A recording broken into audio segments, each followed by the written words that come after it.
Drama Stories YouTube. I was born in 1946, in a small town where everybody knew everybody. My childhood was simple, but it was full of warmth. I can still smell the fresh bread my mother used to bake, feel the roughness of my father's hands lifting me high into the air just to hear me laugh. We didn't have much, but we had love, and back then, that felt like everything. When I was 22, I met George. He wasn't the loudest man in the room. He didn't have to be. His kindness was enough. We married the next spring under the giant oak tree by my parents' house, surrounded by neighbors and friends. I thought I had found my forever happiness. We had 3 children, Thomas, Rachel, and Matthew, each one of them a miracle.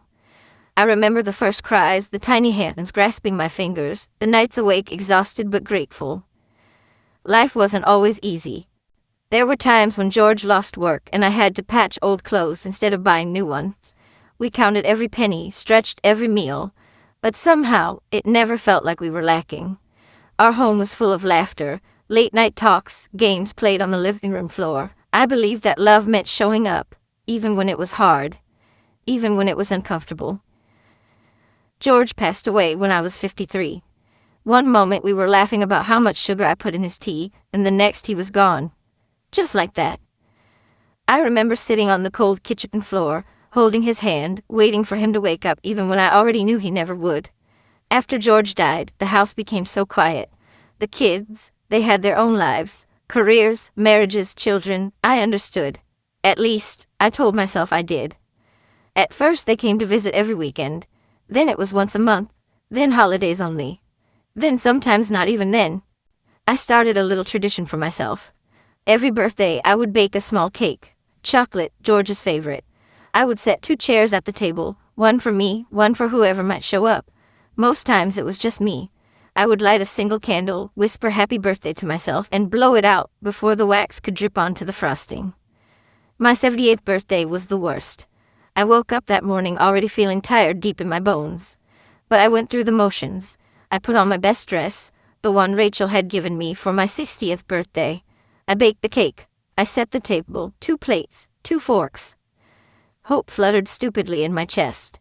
I sat there for hours, watching the candles slowly melt, waiting for a knock on the door, a phone call, anything. But the only sounds were the creaking of the old house and the ticking of the clock. Eventually I blew out the candle myself. I whispered, "Happy birthday, Eleanor," into the empty kitchen. That night, I cried like I hadn't cried in years. Great, shaking sobs that tore out of me, because there's a kind of loneliness that feels heavier than grief. It's the loneliness of still being here and knowing no one is looking for you anymore. 2 weeks later, I slipped on the icy front steps while checking the mail. It was my neighbor, Mr. Delgado, who found me and called an ambulance. I broke my hip. In the hospital, the nurses were kind but busy. Other patients had family coming and going, arms full of flowers and cards. For me, there was no one. Days blurred together. I slept most of the time because dreams were kinder than waking up to another empty afternoon. Then one day a volunteer came into my room. Her name was Sophie. She was young, bright-eyed, wearing a messy bun and a big smile. She had a cart full of books and puzzles. She asked if I wanted something to read. I shrugged. She stayed anyway. She talked to me about her life, her studies, her little dog named Oliver who hated rain. I listened. At first I barely spoke. Then I started answering her questions. Then I started telling her stories, about George, about the kids when they were little, about the Christmas we couldn't afford a tree, so we decorated a broomstick. After I was discharged, I thought that would be the last I'd see of her. But a week later, she showed up at my doorstep with a basket full of groceries and a bouquet of daisies. She said, "My mom lives across the country. I figured you could use a little company." That day, something inside me cracked open again. Sophie became my family. So did her friends. A handful of sweet young women who adopted me as their honorary grandma. They visited me, took me to farmers' markets, cooked dinner in my tiny kitchen, laughed too loud, hugged too tight. For the first time in years, my house felt full again. On my 79th birthday, my kitchen table was overflowing, not with presents but with people. Real people who wanted to be there. They sang to me, terribly and off-key. They baked me a crooked cake with lopsided frosting. I had never seen anything so beautiful. That night, after everyone left and the house grew quiet again, it was a different kind of quiet. Not heavy, not lonely, just peaceful. Later that month, I got a text message from a number I didn't recognize. It was Rachel. "Hi, Mom. Sorry it's been a while. Work's been crazy. Thinking about you.